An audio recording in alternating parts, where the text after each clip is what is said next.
हर परिस्थिति से हमें कौन बाहर निकाल सकता है? अनुभव। अनुभव बहुत काम करता है। इसलिए जीवन में अनुभव कैसे आएगा? जब आप ज़्यादा से ज़्यादा पढ़ेंगे, ज़्यादा से ज़्यादा चलेंगे, है ना, ज़्यादा से ज़्यादा अच्छी संगति करेंगे, आपके जीवन में संकट आएंगे, कष्ट। अच्छा बताओ, आपके जीवन में मुसीबत क्यों आती है? संकट क्यों आता है? संकट इसलिए आता है कि आप और स्ट्रांग हो जाएं, मजबूत हो जाएं। कोई कॉलेज, कोई यूनिवर्सिटी शायद आपको वो ना सिखा पाए जो मुसीबतें सिखाती हैं। हमें मुसीबत जितना हमारे जीवन में आया हुआ कष्ट, संकट, जब आप कभी संकट से गुजरते हैं तो आपको पता लग जाता है कितने लोग अपने हैं, कितने लोग अपने होकर भी गैर हैं। ये तभी पता चलेगा जब संकट आएगा। तो संकट, मुसीबतें आना भी जरूरी होती है। जब मुसीबत आती है तो व्यक्ति पता कर लेता है कौन अपना है, कौन पराया। आंखें तब खुलती हैं। इसलिए कष्ट आना भी, संकट आना भी जरूरी है।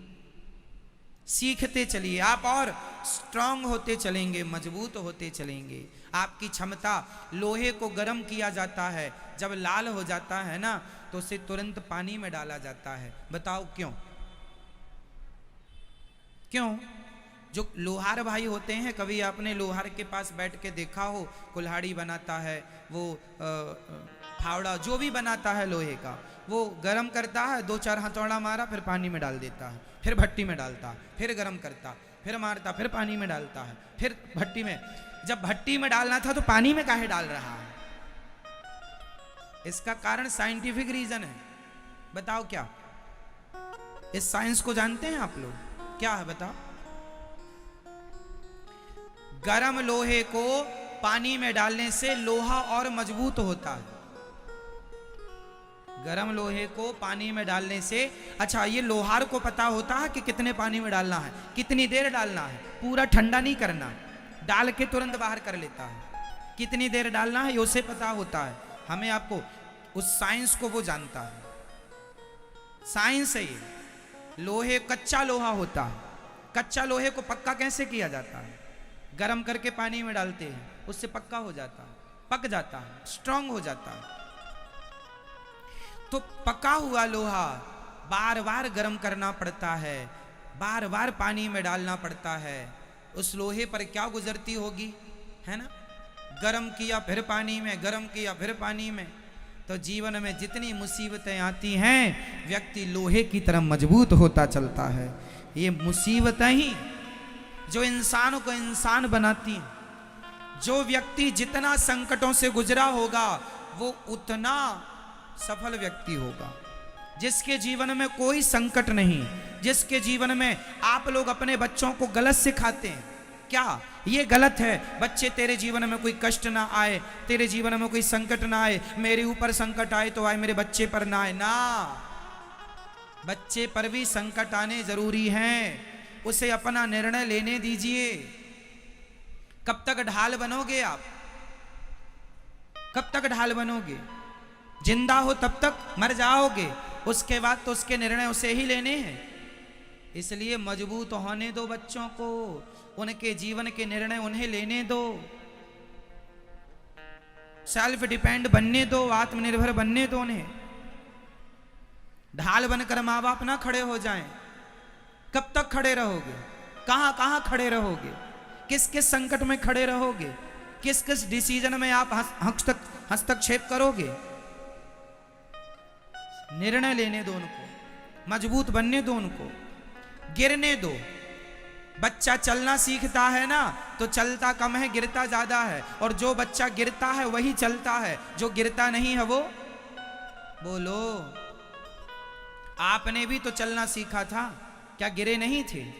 10 बार गिरे थे, 10 बार गिर के खड़े हुए थे। अपने से खड़े होने का हमने प्रयास किया था। माँ की उंगली पकड़ के कब तक चलोगे? सारी जिंदगी माँ की उंगली पकड़ कर चलोगे क्या? अपने से भी चलना पड़ेगा। इसलिए खड़े हो जाओ और गिर जाओ, जीवन में हार जाओ तो घबराना मत। हार जाने के बाद फिर से जिंदगी की शुरुआत, फिर से नई सोच से शुरू करना। किसी एक आदमी का मैंने उसके बारे में पढ़ा, एक आदमी था, उसने बहुत मेहनत की, सत्य घटना है, आदमी का नाम मुझे याद था, अभी भूला है। एक व्यक्ति था, बहुत बड़ा आदमी था, ये समझो कि उसके हजारों करोड़ का टर्नओवर था, हजारों करोड़ों की उसकी बड़ी बड़ी फैक्ट्रियां थी, ना जाने क्या क्या काम था। अचानक उसकी फैक्ट्री में आग लग गई। उसकी सारी जिंदगी की फैक्ट्री, कमाई, मेहनत, वो फैक्ट्री ही थी, वहां से ही वो सफल था। उस फैक्ट्री में आग लग गई।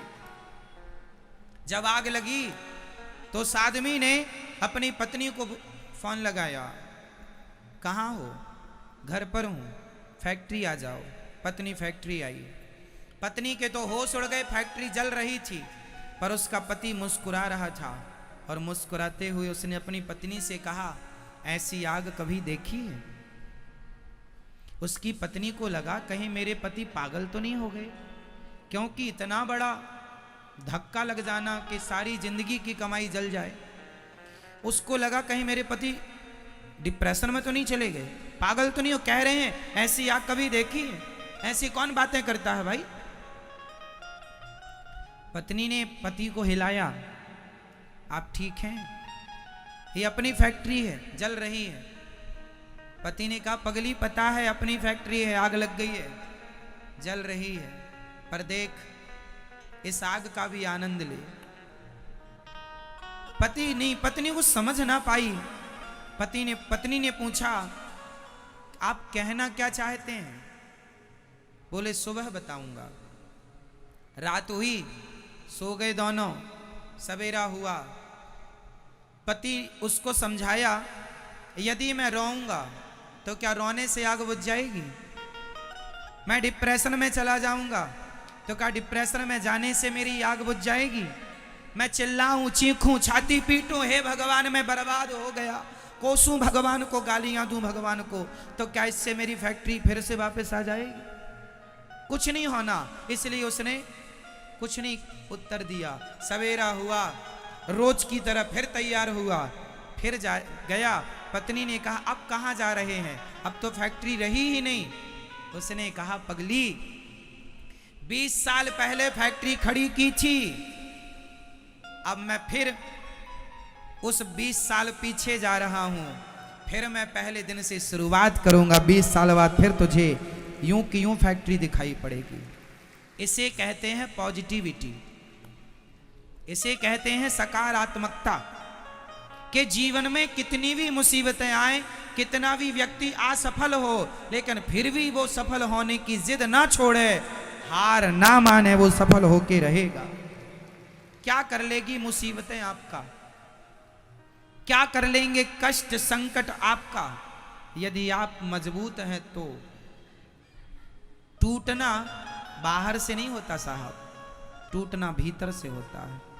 जो यहां से टूट गया वो सब जगह से टूट गया, और जो यहां से मजबूत है तो बाहर सब टूटा पड़ा हो वो फिर जोड़ लेगा, यदि अंदर स्ट्रांग है तो, यहां से तैयार है तो। इसलिए कितना भी संकट, भगवान ना करे आपके जीवन में कोई संकट आए, लेकिन आए तो हिम्मत ना हारिएगा और राम ना बिसारिएगा, भगवान को याद रखिएगा।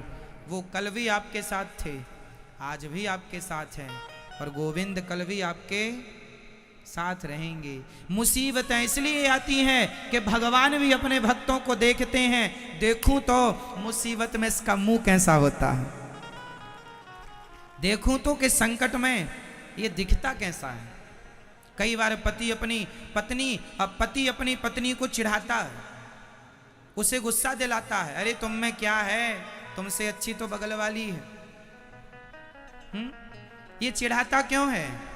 तुम्हारा मुंह देखना चाहता है तुम्हारा पति कि तुम गुस्से में कैसी दिखती हो। भगवान ने भी चिढ़ाया था ऐसा रुक्मणी माँ को। रुक्मणी माँ से कहा भगवान ने, रुक्मणी तुमने बड़ा गलत डिसीजन ले लिया। क्या? आपने हमसे विवाह कर लिया, आपका विवाह तो शिशुपाल के साथ तय था, उनसे कर लेती, हम में क्या रखा। ये बात भगवान ने भी कही थी। एक हर पति अपनी पत्नी को कई बार ये मजाक मजाक में कहता है, तो कहता है इसलिए नहीं कि वो किसी और को चाहता है, इसलिए कहता है कि तुम सदा मुस्कुराती रहती हो, मुस्कुराता हुआ चेहरा तो देखा है, शायद उसकी इच्छा है कि वो तुम्हारा गुस्से वाला चेहरा भी देखे। शायद भगवान भी अपने भक्तों को थोड़ा तकलीफ इसलिए देते हैं कि मैं भक्तों का गुस्सा वाला चेहरा तो देखूं, कि मेरा भगत गुस्से में देखता कैसा है, मेरा भगत गुस्से में दिखता कैसा है। इसलिए भगवान जीवन में कभी कभी विपत्ति देते हैं, इसलिए आपको उन विपत्तियों से घबराना नहीं चाहिए।